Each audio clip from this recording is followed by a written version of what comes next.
Welcome to the Terry Collins Show, presented by Tunnel to Tower, supporting America's greatest heroes. Donate just $11 per month by going to T2T.org. That's T, the number 2T.org. I'm John Arezzi, and back with us, the man who had another very busy week, Mets legend, their former skipper and analyst for SNY's Baseball Night in New York, Mr. Terry Collins. How you doing, TC? I'm doing great, John. Looking forward to another big show. Yes, we're going to have a good one today. Lots going on, obviously, with the season starting. We have a special guest coming on for the first time, Laura Albanese of Newsday and SNY will be joining us as well. And you've had another very busy week. You had a trip to New York. You have another trip coming to New York this week, and you had participation in the Tunnel to Tower Celebrity Charity Golf Outing yesterday in Palm Springs. So we have all of that to look forward to, Terry. Let's get right into the leadoff, and let's start with your trip to New York and the appearance at the Mets house in Union Square with Noah Syndergaard. It's a brand new thing, the Mets house. What'd you think of it first of all? Well, it's very impressive. It's done very, very well. I mean, lots of people. A lot of them came to see Noah, I'm sure, but it's an interesting store. It's a great location. I always believe that, with the fan base in New York, there should be a Mets store somewhere so people can go get their Mets t-shirts or Mets caps and the newest looking stuff. And we had a tremendous turnout for Noah and I for about an hour and a half we were there, and it was just one person after another coming in for a photo, and had a great time. Had a great time with Noah. Awesome. Yeah, I'm going to discuss Noah with you, but the Mets posted a video of those events, and I'd like to play that for you right now. I know you haven't seen it, so let's play it, Marsh, our creative director, and then we'll talk about it on the other side.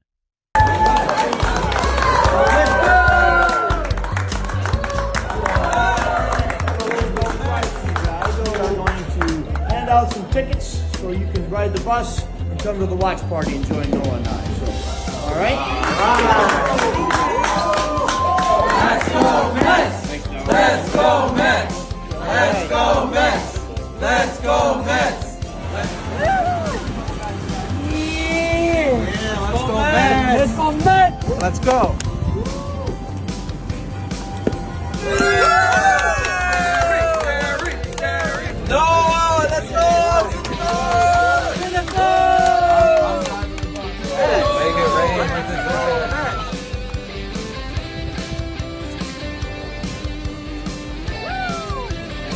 Let's go Mets! Let's go Mets! Let's go Mets!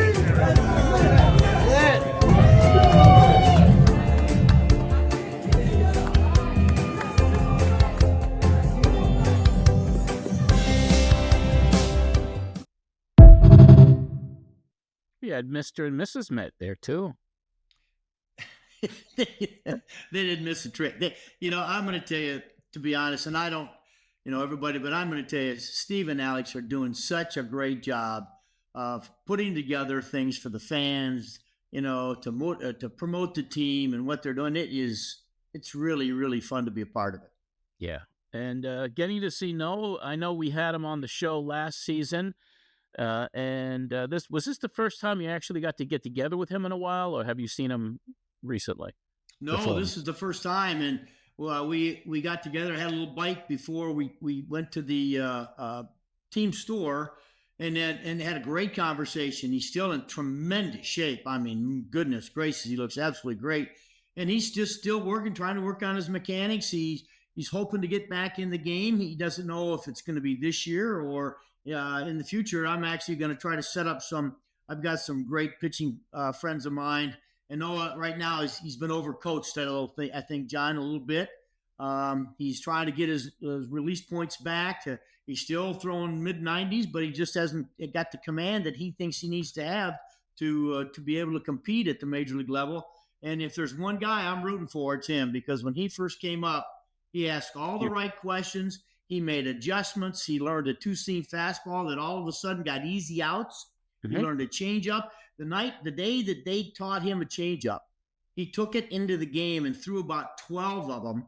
and had never thrown one in the game before. And that just tells you the kind of competitor he is, and just how, he absorbs stuff and he takes it and puts it to use. It was a great time. And like I said, I'm rooting for him, and I hope he gets another chance because he's still young. He's 32 years old, and there's a lot left in that big body.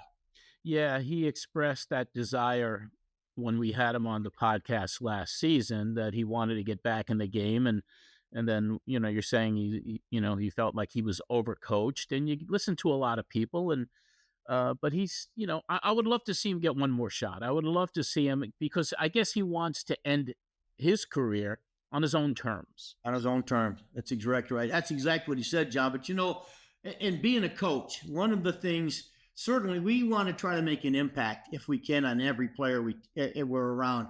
But once in a while, you got to let them be themselves.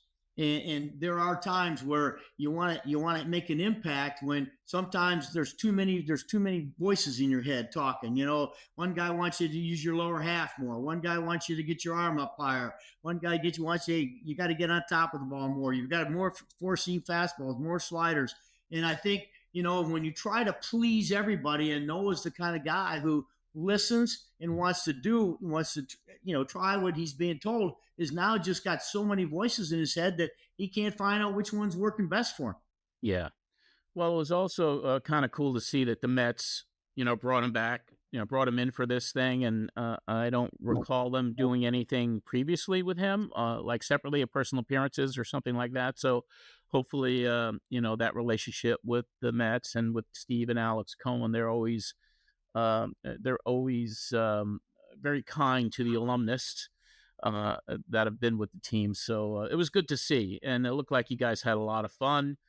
So that was very cool. You're actually heading back to New York this week for opening day, and a special tribute to one of your dearest friends. He's the Mets Vice President of Alumni Relations, a long-time, decades-long head of PR for the Mets, Jay Horowitz. So tell us a little bit about what's going on with your trip upcoming to New York this week and the deal with Jay Horowitz and what they're doing. Yeah, Jay called and actually said he was going to be honored for his 45 years plus with the Mets. And he said, look, you don't have to make another grand performance, but I just want to let you know you're invited. I'd love to have you. And I wouldn't miss it, John. I told him, I said, I will be there. Don't even think about it.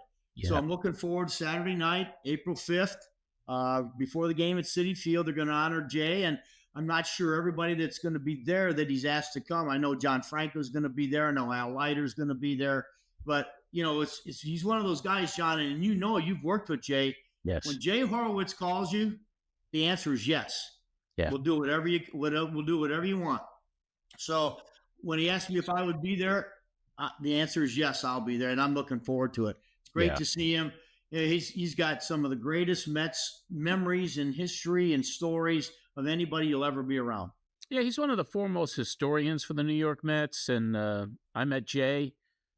The first time I met Jay was actually in 1980, the first season, and I was just a young little sports reporter graduating from a college in Boston, and got some press credentials. And one of the first interviews he set me up with, he took me to Frank Cashin's suite, like his private box, and I spent the whole game watching the game with Frank Cashin and interviewing him when they took over. I mean, that was that was great. And then I had the opportunity to work closely with Jay when I worked in the minor leagues for the Mets in '81, and I've always had nothing but the highest regard for him. And he's been so helpful, not only to us here at this show, but also what we do for Tunnel to Towers and all the help he's given us there. So an honor for Jay, a great honor, and well-deserved for this guy. So I'm very happy, and I'm happy that you're going up there to see that. Speaking of honoring someone, Terry, you know that the all-time favorite player in my entire life was Eddie Kranepool, number 7, and he unfortunately passed away last September. But the Mets this year are honoring Eddie with his number 7 as a patch, which will be on the uniform throughout the season. Of course, Eddie played his entire career for the Mets, 17 years, debuting in 1962. as a 17-year-old, and he was the quintessential Met. And it's great the organization will be remembering him this way. Another great honor for a guy who played his entire year with the Mets. I don't think that'll ever happen in history where you'll see a player spending like 17 or 18 seasons with one team. It's never going to happen. I agree, John. That was, I mean, of course, the guy who came right out of high school went to the big leagues. So, but yeah, and his love of the Mets was always, it was just part of who he was. He would come down a lot in spring training when I managed. I saw him at fantasy camps. He comes in and talks nothing about the Mets and his experience and all the great players and all the great games that he was a part of. And it is truly a great honor to have your number. Unfortunately, it means you're not with us anymore, but have that number on that jersey. And, certainly it's well deserved by him. It certainly is. Terry, I wanted to get your take on Jacob deGrom. DeGrom took the mound for the first time this season, this past Sunday, and he 5 scoreless innings, struck out 6, allowed just 2 hits, and he got the no decision against the Boston Red Sox. The Rangers won the game 3-2. But how great was it for you to see that DeGrom was not only healthy, but he was kind of lights out. He dominated the Red Sox in those 5 innings, and his first start of the season, he missed almost all of the past 2 seasons. So it must have been really great for you to see DeGrom back on the bump and doing and having. Obviously, John, my experiences with him, he wasn't the pitcher he is become today, but still one of the great competitors I've ever been around in my life. Some of the games he pitched for me, you cannot duplicate his effort, what he did, how he maneuvered to get through a game. There were games that maybe his fastball didn't have the life. So what he did, he just made pitches with it and didn't make mistakes. And so now he's this ultra power guy, and he's got the great body to do it. And to see him back out there is really, really fun. I knew him as this fun-loving guy that, was carefree and loved being out there. And I hope that's who he is still today. But it's really nice to see him back on the mound. Yeah, we certainly wish him a great season this year, that he could stay healthy and have a really full season. And if he does, he's going to dominate for sure. Oh, no question.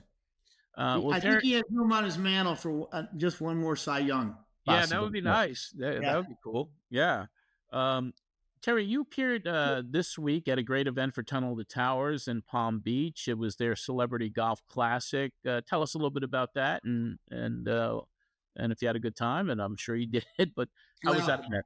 Yeah, it was, of course, I've done a number of things now with Tunnel to Towers in the last year and a half, and, everything they touch is golden. It's what Frank Siller, what he does, he is just, he's got the perfect personality to do what he does. He knows everybody. It's amazing. You watch him walk around like you did yesterday when I got to the golf tournament, and he knows everybody's first name.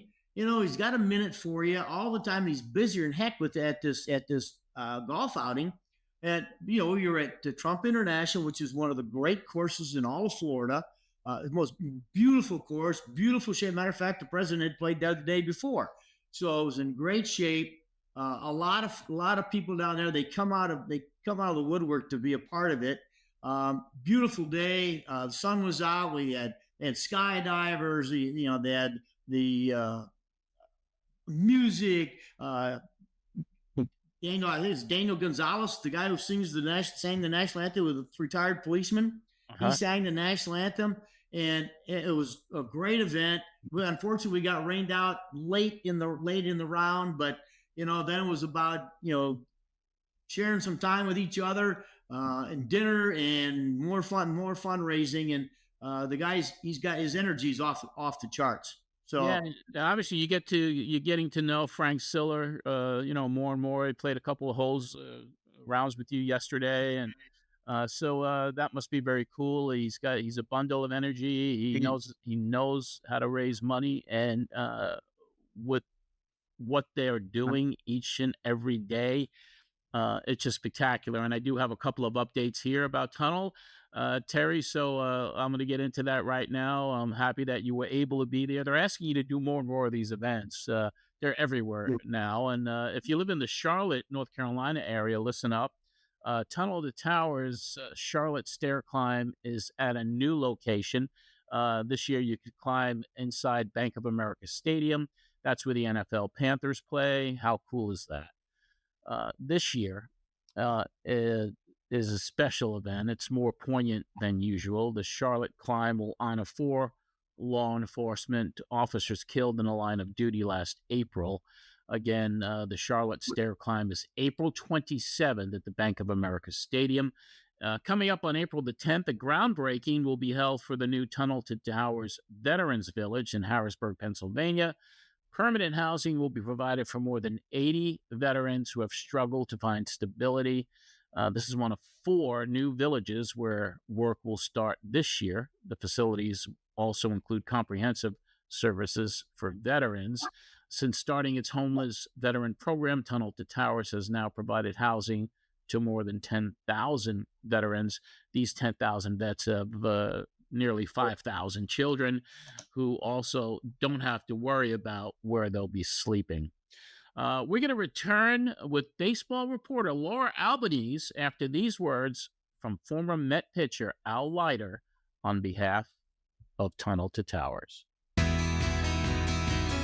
Hi, I'm former MLB pitcher Al Leiter, and I'm asking you to help Tunnel to Towers Foundation. I got a call from Tunnel to Towers, and they said, we're going to take care of your mortgage for Jimmy on Veterans Day. All right, you ready? It changed my life. It changed my son's life. Just $11 a month will go a long way to support our first responders, soldiers, and veterans. Go to T2T.org for more information on how you can help. Well, the Mets open their season on the road in Houston and are in Miami as we record this show before heading home to play the Toronto Blue Jays in the home opener. We're going to get into all of that and bring on, for the first time on our show, a sports reporter and columnist for Newsday and analyst for Baseball Night in New York on SNY, covering the Mets and the Yankees. And she's a co-host of the First Time Listener, Long Time Caller podcast, Laura Albanese. Laura, welcome to the Terry Collins Show. Thank you so much for having me. I'm excited. First Well, time. thanks for being on, Laura. John, I also see Laura at the Queen's baseball conference in the winter. So, she's everywhere. She's when it has baseballs with it, she's around. So it's great to have her on the show. Well, yeah, I really do go everywhere. It's pretty funny. I don't know where I'm going to be at any given time. Fantastic. Laura, for the listeners and viewers of this show, give us a little bit of a background on yourself and the places that you've worked. Yeah, sure. So I actually grew up in an immigrant family that had no interest in baseball, but I was obsessed with it from a very, very young age. Every summer, I would just watch and try to teach myself, and I really enjoyed that. And I got into journalism. Didn't think I'd be a sports reporter. Wanted to be, but I just didn't see a lot of women in the field at that time. So I started in news. I became an intern at Newsday while I was still in college. And after my internship ended, the sports editor at Newsday, Hank Winnicki, goes, "Wow, Laura, I constantly see you in here watching the baseball games when you're not working on news side." I'm like, "Yeah, no, I'm absolutely obsessed with the sport, with all sports actually." And I was looking for a job, and he offered me a part-time position covering high school sports. So I worked my way up, and then in 2014, I finally got to live the dream of being able to cover professional sports. So that was my first year covering both the Yankees and the Mets. And so now I'm a columnist and get to cover both. And it has been an absolutely fantastic dream come true. And you've been getting a lot more visibility. Seen you recently on the MLB Network with three other very qualified women that were all together talking baseball in the opening of the season. I thought that was really cool. So how did that come about, and who were those other 3 reporters that you were with on that segment? Yeah, so that started with Melanie Newman. It was for Women's History Month, and we were doing the AL East preview. We had a radio reporter from Toronto. Then we had the athletic beat writer for the Red Sox, and Melanie, of course, covering the Orioles. And just being able to talk about baseball with them in that environment and be able to represent women in sports was was a really big honor. We're making a lot of strides. There are definitely more women than when I started. When I first made my way into a major league clubhouse, I was maybe 21 years old and terrified of my own shadow. And now there are more women on the younger side trying to break in, and I do love to see that, because I think they give different perspectives and different stories, and a little bit of variety never hurt anybody.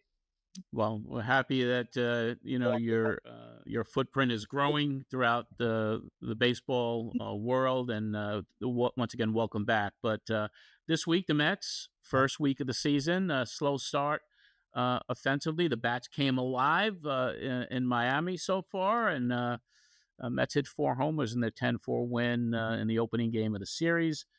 Some solid starting pitching. The bullpen has done well. I'd like to get both of your takes so far on what you've seen. It's been a short sample size, but Terry first, then Laura. What do you guys think about the Mets so far this season? Well, again, John, if I don't get too caught up, I didn't get too caught up in it when I was managing. It's such a marathon. When you want to get out of the gate, on a positive note, obviously for your fan base. When I first started managing in spring training, it was brought to your attention. Hey, we got to win some games here because we got to sell season tickets, and we don't want to have a bad spring training. But it's all about getting everybody ready. And it's a little different today because of all the monitoring of the health of the players. I mean, I used to have before spring training even started, I could tell every player that walked in there how many at bats he was going to get in spring training, because I had researched every year they'd ever played, the number of bats they had in spring training and how they got out of the gate and how they finished the season. So, and today it's done completely different. So, but they showed last year that first month of the season, first month and a half, and even though wins are just as important as they are in September, it's going through the hot part of summer that really the championship teams come together. But so I think it's going to be good. I really like their lineup. I think their pitching staff's got innings in them, and I thought they did a good job of putting some positive arms in that bullpen. So, again, you got to get to Diaz, who the other night threw the ball as good as I've seen him in a long time. So, lots of positive things, even though that they're 2-2. That means nothing. I just think, again, as this team grows and grows together, and Lindor gets some more bats under his belt, it's going to be a fun team to watch. Yeah, I am very excited about this team. We saw Alonso hit his first home run yesterday, the grand slam. Juan Soto's going to be Juan Soto. He's getting on base. I know he kind of had a difficult ending to the game against the Astros, but that is going to happen. We look at last season, they started 0-5, and it was a very loud 0-5. Everyone couldn't stop talking about it as if the sky was falling. And what do we get? We got one of the most exciting Mets seasons probably since 2015. So I do like that lineup. Shamanaya is hurt. Going to get him back soon enough. I'm going to be really interested to see what Kodai Senga is able to do. I feel like he's going to be a little bit of a question mark. He had that dominant year, but nobody really knows whether or not first of all, if he can reclaim that dominance, and secondly, how much things have changed in the last year for him in terms of how he's able to handle the workload and also keep his own body healthy. Like Terry, that bullpen's good. That's David Stern's bread and butter. And to see Edwin Diaz be Edwin Diaz, I mean, that's the key. I mean, when Edwin Diaz went down in the World Baseball Classic, I think there was that general feeling around the organization of, oh no. And the season hadn't even started yet. So even if you get some version of vintage Edwin Diaz, I mean, that shortens the games in a way that I think will make for a really interesting season. And frankly, everyone had penciled in the Braves to be the absolute favorites, but they're already going through some pretty significant trials here. They're 0-5. They're 0-5. Yeah. Ronaldo Lopez got hurt. Jurickson Prof. I'd say it's a mess down in Atlanta. And they lost a big player with a PED suspension. Right, yeah. So 80 games for Jurickson Profar. That's going to be a big deal. Yeah. John, it's really hard to I understand there's good pitching out there. You can't lose the kind of pitching the Braves lost and think they're going to just come up with guys, especially coming back. You're going to bring up guys who spent the last year hurt. So you don't know what you're going to expect. You've got to work. I have innings limits on those guys. So, you know, even starting the season, I know the Braves have done a great job, and they still have some pretty positive players. I mean, Acuna's going to come back, but I still think it's the Mets and the Phillies are the teams that are going to contend. Well, of course, you got the Dodgers who refuse to lose. I mean, what, they 6-0? Yeah. 5-0 or 6-0. And that's going to be interesting. When I look at the Dodgers, the only thing that I can think of as a sort of Achilles heel is that some of their superstars aren't particularly young, and that bit them a little bit last year when you have Mookie Betts getting hurt and Freddie Freeman getting hurt, and now Freddie Freeman got hurt again. He injured his ankle going to the shower, so we don't know the severity of that injury. It's 162 games. Anything can happen, even if you're the Dodgers, even if you're a super team. Yeah, Freddie has been a little snake bitten with that ankle, so but we hope he comes back quickly. But yeah, they're kind of a super team. It's crazy. In New York, of course, the big story is Juan Soto.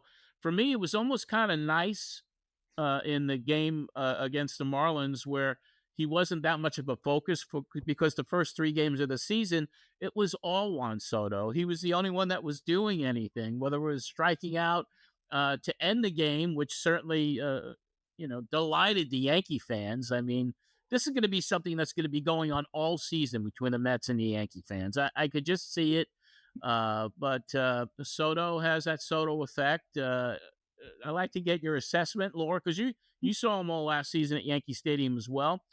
This guy, no matter what he does, is the focus. And then, TC, I want to get your response as well. The Soto effect so far, and what do you think this season is going to shape up, especially when it comes to that Mets-Yankees fans rivalry? Yeah, I mean, watching Juan Soto last year a whole lot when he was with the Yankees, everything was an event. I think about times in the past when things were an event, like you'd have Harvey Day in 2015, and you have these players that kind of like take over, I guess, the fan consciousness. And when Soto came up to bat, everyone paid attention. But that was also in a situation where he's got Aaron Judge in the lineup as well. So that's a huge superstar in his own right. Judge actually had a better season than Soto did last year. And while the Mets certainly have superstars in Lindor and Alonso, I do think this sort of star power, because of the length and the heft of that contract, kind of changes the narrative a little bit. Where I referenced the Houston at bat where he struck out against Josh Hader to end the game. But, everyone was expecting him to do something great there because that's what happens when Juan Soto goes up to the plate. You're expecting something magical. I do like what we saw yesterday. The idea that when Soto was coming to the Mets, he wanted that line of protection, and he particularly wanted that line of protection in the floor of Pete Alonso. So what does Soto do yesterday in that big inning? He gets on base. Pete Alonso hits a home run because suddenly the bases are loaded and you need to get Pete at something to hit. So, I mean, that's the Soto effect. One of the other aspects of Soto that I think we're going to see emerge, because it was a storyline that we saw emerge last year with the Yankees, was because he's such a student of the game, and he takes hitting so seriously, and he's really able to look at the intricacies of it. He had a big impact on the young players in terms of sharing his knowledge. Not that Soto isn't a young player himself, but I'll be interested to see what he can do with the Mark Vientos or Brett Beatty or Luis Angel Acuna in terms of sharing his wealth of knowledge. Yeah, I think Laura's right. I mean, I didn't see Juan as much as she saw him, but he's an impact player. But John, I will tell you, and I'm all for. I've had some great players on my teams, and I got news for you. At the end of the year, it's going to take 28, 30 guys, 35 guys to get the job done, and he's going to be a huge part of it. His bat in the lineup is huge. But as Laura alluded to, to have Pete hit behind him and do what he did yesterday, that's going to happen a lot. Yeah. Pete's going to have to come up with a lot of big situations with guys on base. And if he continues to do what he normally does, and that is drive in runs, they're going to win. They're going to win some games, and because of Juan. But and I think Laura's right. I think because of the contract and the length of the contract, there's that much more attention on him. He's still a great player. And we've got to get away from what they're making. They're great players. You know what? Steve wanted him. He went out and paid for it. And so, but you can't do any more than what God has given you. And that's great ability. So go out and use that. I watched Barry Bonds for years and years and years be the best player in baseball. But he went to one World Series, I think, in the whole time he was in Pittsburgh or San Francisco. So it's going to take a team effort. And that's why I like their team. I think they've got some depth. I think as they get through it, they're going to probably go out and get a couple more pieces to give them some extra security like they did last year towards the end of the season when they got Winker and they just kind of gave them a little more flexibility. I think they're going to do that. But 4 games into the year, they're sitting okay. They're going to be just fine. And again, it takes a little time to get it going because once that bell rings, man, just the attitude, everything changes. Every bat's different. Every night's different. You're competing on a nightly basis. You're not looking at the end of a game at some guy who's going to start the season in Double-A. These are big league players now. They're going to be out there for 9 innings, and so sometimes it takes a little while. I go back to the time, John, you and I talked about when I had Michael Kadire who said, "I want to play 9 innings in my last 2 games that I play." Because I have to get ready to play 9 innings when that season starts. And as we see through spring training, did anybody? I think Brandon Nimmo, the last game, played 9 innings. He might be the only guy that I saw play 9 innings, in spring training. So it's all about getting these guys ready. And a lot of times they use that first 3-4 weeks to get themselves in that kind of shape. Yeah, it's an ongoing process for sure. And Lindor didn't play 9 in spring training, but I think he played like 7 or 8. Do we have to get used to these slow starts from Lindor? Because it's happened, let's say even last year, he didn't really get hot until the end of May. 2023, he didn't really get hot till June. But it's just something that we have to get prepared for, that Lindor is going to get off slow. But once he gets going, then there's no stopping him, as we saw before. John, I'm going to tell you, I had a player in Anaheim named Tim Salmon, who was easily one of the top 10 players in the American League. And I first got the job there, and he got off to a real slow start. It was first early in May, and we were in Minnesota playing a game, and Tim was hitting 150 or something. And I said to him about taking some extra batting practice the next day, and he said, "Yeah, I'll be out." And so a little while later, he came back in. He said, "Are you worried about me?" I said, "No, I've seen your numbers." He said, "Terry, I'm the worst starter in baseball. I'm not worried about it. I'll be there in the end." And sure enough, at the end of the season, he had 31 or 32 homers and 150 in RBIs, and he hit like 307 or something. So, and these guys, they don't get all caught up in it, because if they know they're slow starters, they're slow starters. What they do is they just get up there and keep grinding those out of bats until they get comfortable and start getting hot. Yeah. Laura? Yeah, I mean, we saw it last year with Lindor. I mean, he was getting booed in April, which is just like blows my mind when you're talking about a person who came in second in MVP voting. We have this propensity. Aaron Boone called this overreaction week, which I think is about right, where everything is just magnified to like this ridiculous degree. It's the first week of the season. It's the first month of the season. It's the reason why the season is so long. A player that is the caliber of Francisco Lindor is not going to fall off the face of the planet just because he had a bad first month. If he's the type of player that gets off to a slow start, that's the price of doing business for the player that can kind of take over in September and October the way that we saw. Yeah, I totally agree there. Brett Baty had a great spring. Mendy has started this season off with with the platoon with Baty and Luis Angel Acuna. I'd like to get both of your thoughts. First, Laura, this time, then TC, on the early platoon and, what it looks like to you with Baty and Acuna, both there competing for more playing time.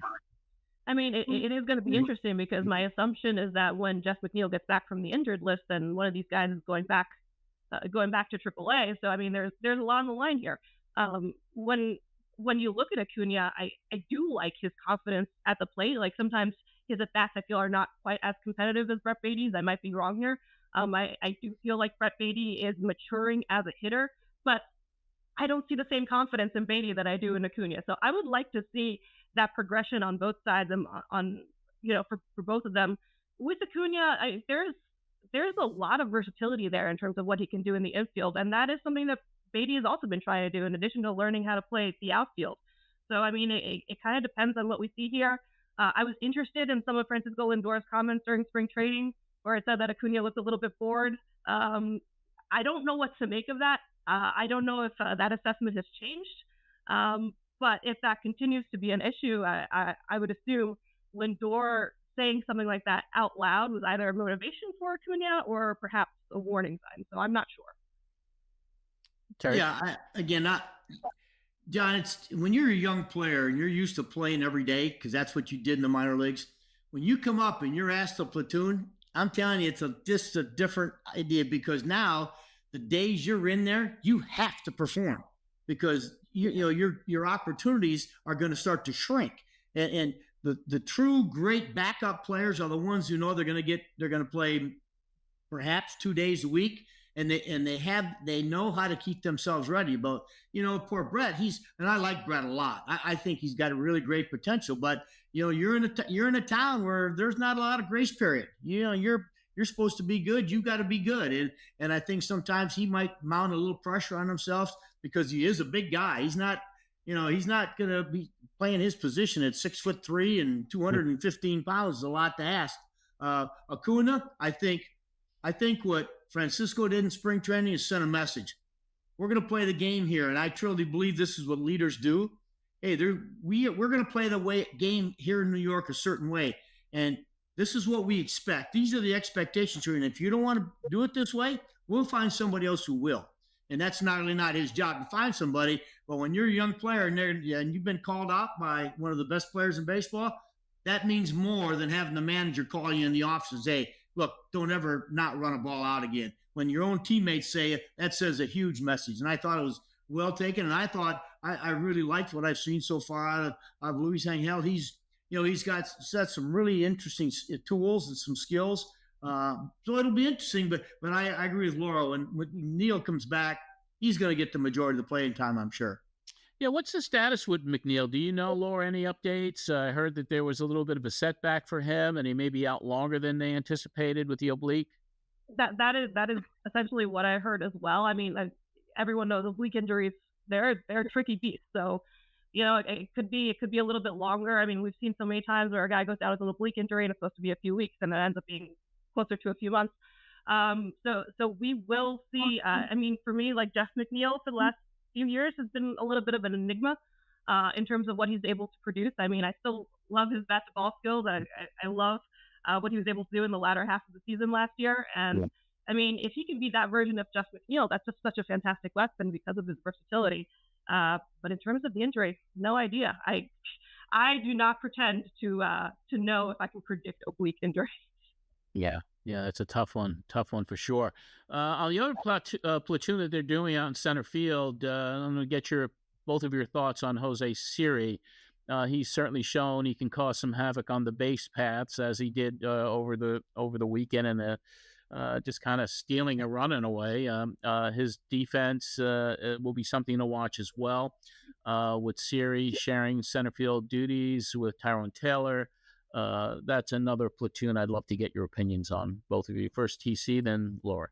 Yeah, I don't know. I think obviously what you're reading, Carlos is he's looking at the opposing pitcher, and he kind of looks at their numbers and matchup wise, where maybe certain, Tyrone maybe have an advantage against certain guys because he's more of a, I don't even know, maybe more sliders, and Siri doesn't hit the slide, whatever it might be. I think that's going to be difficult. But, when this team starts to get on a roll offensively, to have that glove in center field, I can't tell you how many games we won with Juan Lagares in center field. And we didn't care if he hit 200 or 300. He saved games by us, what he did in center field. So I think that's going to come down to a big factor. And especially, you look at, you got that starting pitching, and I'm going to tell you, those guys pitch better when they know that they can make a mistake and it's going to get caught in the outfield. Mm-hmm. Yeah. I mean, Siri, he's great defender with, I think, like a little bit of sneaky pop. I always liked Tyrone Taylor in the outfield as well. I do think he steals some outs. I enjoyed that little sequence we saw yesterday with Luis Angel Acuna and then Jose Siri knocking him in, and just the speed on the base paths.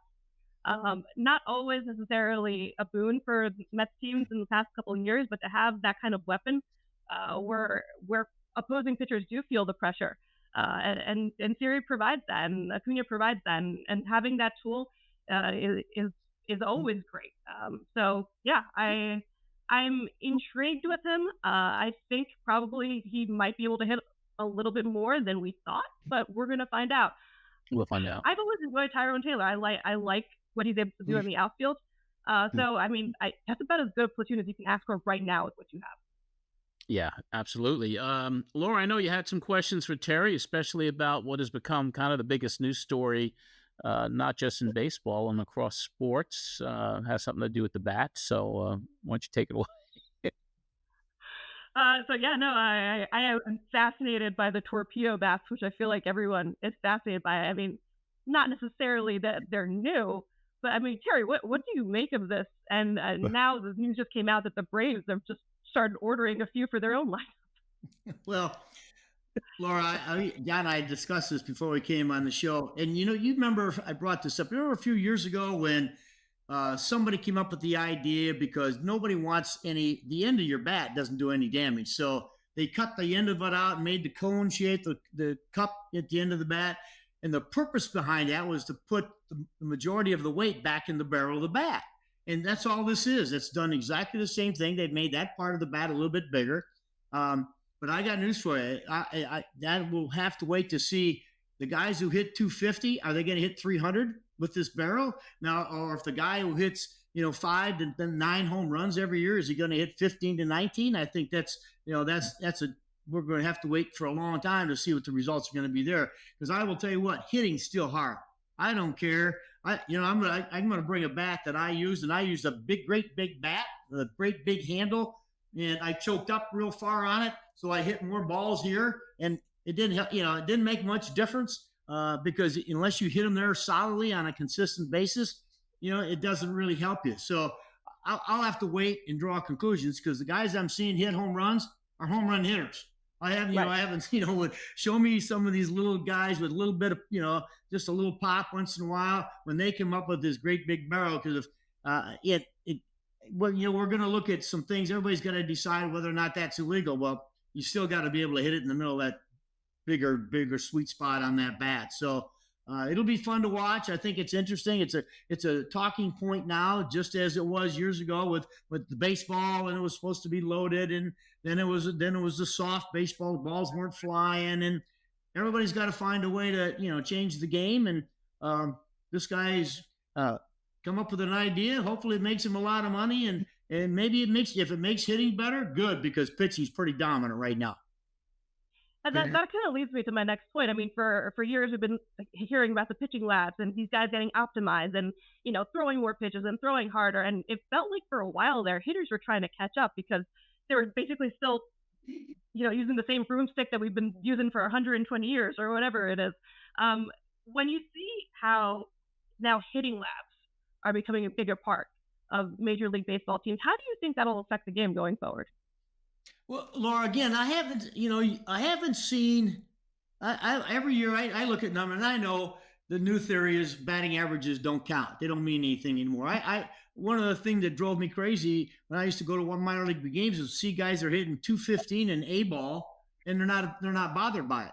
If you hit 215 when I played in A ball, I don't care if you used a stinking wiffle ball bat, you got released.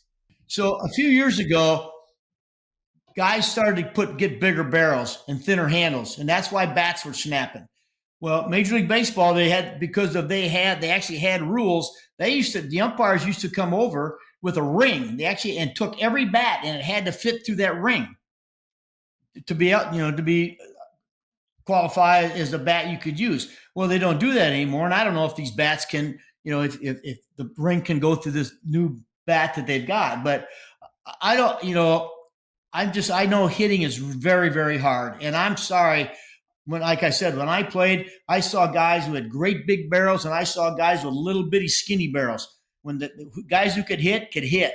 I saw guys use little bitty bats. There was a time when everybody used smaller bats because there was the breaking ball eras where you had to stay back a little bit longer. And then you had the power guys, which I said for years, used to talk to the older players.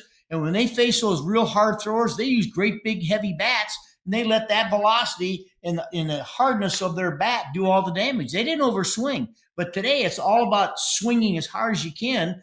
They didn't worry about that years ago, and so now they've come up with a way to maybe in the most important part of the bat is to enlarge that part and make it more dense. Well, I've got to see it again. I think, and Laura's already alluded to this. Hey, we're the first week of the season, and the New York Yankees had a big day against a bad pitching staff. I don't care what you tell me. That was a bad pitching staff in a ballpark that is, home run hitters ballpark. So, I think we need to get through the whole year or get to at least half the year where we see if this is really the case where this new shape of this bat really does damage. And I know it's a talking point. I don't like to talk about that stuff. I like to talk about, pitching. I like to talk about the way the game is played. I like to talk about losing the game because, you didn't hit the cutoff man and the batter or runner got an extra base. That to me is baseball. Now where I've spent too many years seeing guys come up there with all different kinds of bats and all, remember when this thing came on years and years ago, it was pine tar. Now they create these grips for guys to use, and nobody used those 50 years ago. Guys who hit 350, guys hit 370, guys were hitting Tony Gwynn almost hit 400. He didn't have any wraps on his bat. And so, it comes down to for me, John, it will always be the talent on the field. That's what plays, not the equipment, the talent on the field. Joe Morgan's glove was this big, and he won several gold gloves. And at the same time, you go to another guy, Bobby Grich used a bigger glove. It doesn't matter. It's the talent on the field that gets the job done. I don't care what kind of weapons they got. You know what? The real good players execute. And we just watched Jake DeGrom pitch a great game the other day. If he was back being a breaking ball pitcher, would he still be that successful? No, I don't know if you know that. I think he would because I saw him do it. But, I think, again, it's a talking point for people who need a talking point. For me, wait till the season's over. And then, because if all of a sudden home runs go out of sight because of this bat, they'll do something about this bat. Make no mistake about it. Yeah, no question about it. But it is a talking point. It's all over the media. It's all over the national TV news. And Terry, before we wrap up this little discussion here about torpedo bats, one of your former players weighed in yesterday on X, and he's somebody I wanted to get your opinion of his quote here about the bat because he feels that if he had the bat back then, he could have done a lot better. Bartolo Colon.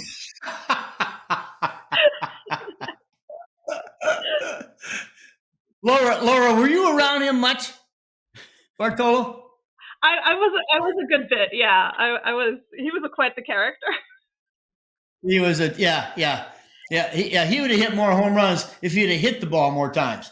As I told you, our hitting coach at the time, Pat Russer, told me one day, he goes, he's going to surprise somebody one of the days, and he's going to swing and he's going to hit a homer. He's going to ambush somebody, but he didn't like hitting because I know one thing. He didn't want that ball in on him at all because that thing hurts when it comes in there. I'll tell you. Well, he certainly got 1.6 million impressions on that post. That's a great quote. That's a great quote. Great quote. It's still one of my favorite baseball moments. I know it was ridiculous, but him hitting the home run is etched in my brain.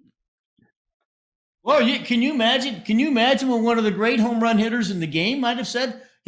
Somebody might come up and say, "Geez, if I could." Albert Pujols, I would have hit 1,000 home runs if I had the torpedo bat. I mean, oh my God! When's it going to stop? I mean, I kind of. When's it going to stop? Well, now. Yeah. Well, how now about bunting? Maybe guys could bunt better if they had a barrel that was this big. Yeah. Oh, that's a good point. That's a lost start. There we go. That's a lost start. Bunting. That's how I break into Major League Baseball, just becoming the bunt queen with the torpedo bat. Yeah, that's right. That's right. Oh man. Well, I think it's going to be fun. And again, whatever. If this spikes interest in the game, more power to it. Yeah, absolutely. We got a couple more things for Laura. Laura, you were at both Yankee Stadium and Citi Field last week. I was. When both teams unveiled their food offerings for 2025. Talk to us about what team is rolling out this year, what the food looks like. You are a bit of a foodie. You're reporting on this. So, who has the better stadium cuisine this year, the Bronx or Queens? I am going to get raked over the coals for this because for years it was Citi Field. This year it's the Yankees. I'm so sorry, guys. Wow. The Yankees, they added a dumpling option. They've got, I love a dumpling. I absolutely love a dumpling. They've got almost like this very high, like gluten sushi thing. I don't know what it is, but it essentially it was like almost like omakase level of sushi. Like it was these perfectly curated little bites, and I'm like, that's pretty incredible. And they had a foot-long hot dog from Street Bird from Marcus Danielson that was topped with a chicken tender. I don't like gimmick food. I thought I was going to hate this thing. It was actually really good. I'm very, very sorry. But the Mets, A if foot-long you're hot really dog high with the rolling, chicken tender on top of it. Foot-long on hot top dog of it, with it the was like chicken a tender on pizza. top of it. It was surprisingly good. I don't even know what to Ooh. say about that. I hate gimmick foods, but it was good. But the Mets do have an entire tomahawk steak that you can get at the ballpark, which is Tomahawk steak? a tomahawk, which is egregious. I have no idea how much this thing costs. It has to be like $150. It was the size of my forearm. That's So incredible. I don't know how you That's feel at crazy. a ballpark, but Godspeed. And you probably need to take out a second mortgage for it. But what are you going to do? That's a pricey piece of meat. It's a A very hot pricey tomahawk. piece of meat. But yeah, no, the ballpark food is it's getting interesting. Everyone's trying to outdo each other. At this point, the Yankees and Mets have made it pretty clear they're in direct competition with each other over the food, which is fantastic. Give me a hot dog, put a little mustard on it, give me a beer, and for my dessert, I'll get a Mr. Softy at the ballpark. That's I'm not going I for a will tomahawk say, steak or any dumplings or anything like that. I'm old there are school. great innovations in eating things out of baseball hats because Yankee Stadium has Yeah. a tiramisu in a tiny Yankees baseball hat. Oh, really? Yes, Wow. pretty good. It was a pretty good Well, the tiramisu. wars are going to continue. The Subway Series, and I guess we have to put the food into it as well. Healthy competition. Well, maybe not so healthy if you overindulge with the Mets and the Yankees. Um, Laura, all season long this year, we're going to do a deep dive into the 2015 Mets season. Tears of Joy, celebrating the 10-year anniversary of the National League champion New York Mets. You were just kind of getting started, but what are your memories of that 2015 season led by Terry Collins?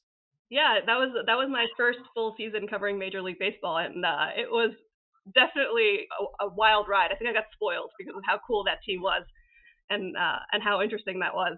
I mean, the memories that stick out for me, obviously the Wilmer Flores game, David Wright hitting a home run coming back after spinal stenosis, and that incredible rotation that really made you feel like this team was going to be very, very good for a very, very long time. Harvey Day, DeGrom, Zach Wheeler, very sneakily becoming what we now know to be one of the best pitchers in baseball.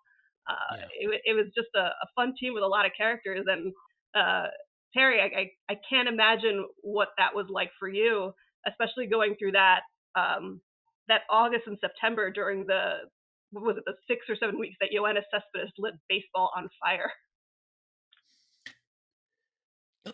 Laura, it was, again, one of those things that if you spend your life in baseball like I have and like you are going to, you live for it. I mean, this is what you signed up for, to experience those kind of things and to be a part of it and watch these tremendously talented guys go out and do their jobs at a level you can't even imagine. So it was very fun. And I agree with you. I've said forever, I just give me 2 years where I could have those 5 young pitchers pitch every 5th day.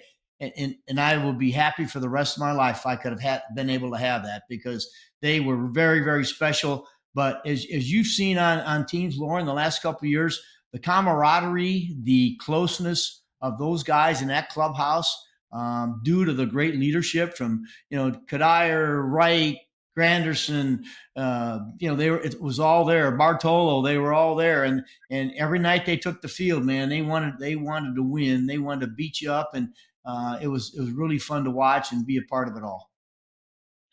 When you see kind Excellent. of the change from the first half of that season to the second half of that season, obviously there was the Cespedes edition, which was huge. But was there anything in the personality of the team or the way that they felt about themselves that you feel shifted after the trade deadline?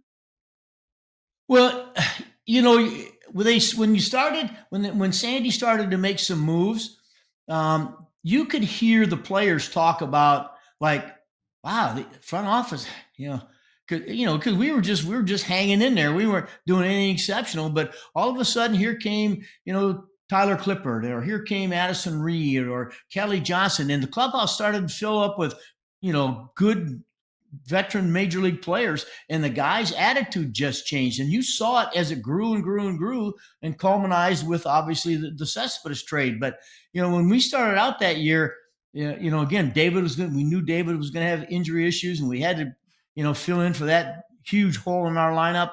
But, in my position, I never worried about who wasn't there. I only worried about who was there, because the guys that weren't there, I couldn't, I would kill myself thinking about how bad I felt, because we weren't as good as we should be. And yet the guys, what you had to do was pay attention to who you had to get them better, so that the fans, when they came to the ballpark, saw a good product. And that was the only thing on my mind. But as they started, Sandy started making these moves, all of a sudden you're saying, hey, this is good. We're starting to look pretty good here. And that just, that's the stuff that made it fun every night to go to the park, because it was fun to watch them play, and you didn't know who was going to walk through the door in the next trade. Yeah. I think one of my big memories from that is after you guys lost to Kansas City. At the end, their fans are still congregated at Citi Field, and David Wright led all the players out onto the field, and just that show of leadership. And he thanked all the fans, and they stayed out there for a really, really long time. And I remember people were emotional, people were crying, and I just thought that it was just indicative. Everyone knows what a great leader he is, but indicative of the type of person he was, that even in what must have been one of the darkest times in terms of knowing his own health was on the decline and knowing the team had just lost, that he was thinking about, okay, the fans, let's give them one last goodbye. And, Laura, that is a great, great story. That is something great to bring up. This is the first time, even I knew it happened, but this is the first time anybody's even ever brought that up. And that's a great point to bring up. Yeah. I remember being out there and just being like, wow, this is something. Yeah. This is a moment.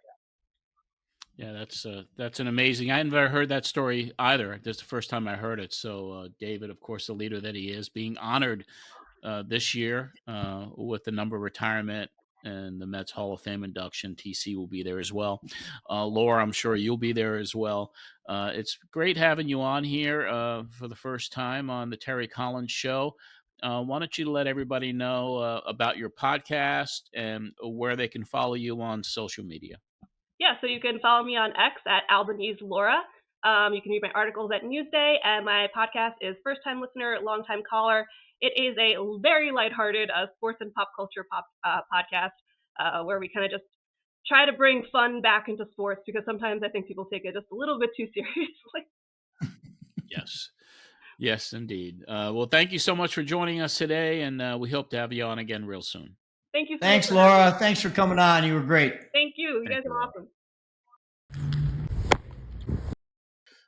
Great segment, Terry. It was great to have her on. And, between her, Andy Martino, and some of the others that you bring on, we kind of, like you said, we bring the fans some stories from the inside that they may not normally hear. And John, she brought up a good point. Women in sports, they're here to stay, and they do have a different perspective. And yet because they are women, and they're in a somewhat of used to be a man's world. I mean, they're well educated on every subject, and it's so interesting to hear them talk about, baseball or football or whatever, because they know what they're talking about. They have a great insight, a great feel for it. And what I really like is they have strong opinions.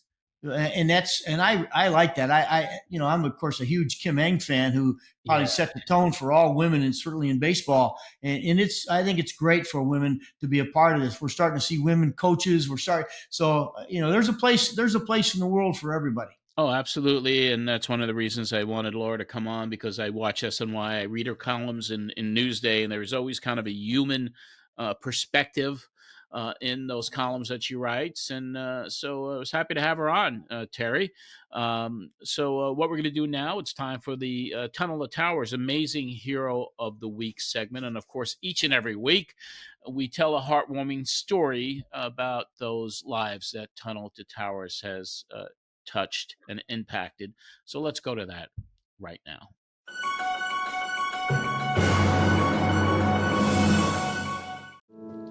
My name is Selena Cervantes. My husband is Miguel Cervantes, who was a firefighter with the Rancho Cucamonga Fire District. On our first date, he went back to the fire station and told the guys that he was going to marry me, and we got married 3 years later. He was actually on duty the morning of 9/11. And from that day, he realized that he was going to be search and rescue certified. So that's what he absolutely loved. In 2022, he was starting to have like an upset stomach. So they said, don't take him to urgent care, take him straight to ER. And they just said, it's not appendicitis. I'm sorry to say, but you have a large mass over your ascending colon. My husband's cancer is directly related to his service as a firefighter. They attribute it to the fumes and just the materials that he was around in his over 20-year career. Once that doctor came in and said there was nothing they could do, he just looked at me and he said, "Is it okay if I go?" My immediate thought after he was gone was, how and why? How am I going to do this? The kids asked me, are we going to have to move? This is our home. And I told them, no, we're not going to have to move because of an amazing foundation that's taking care of us.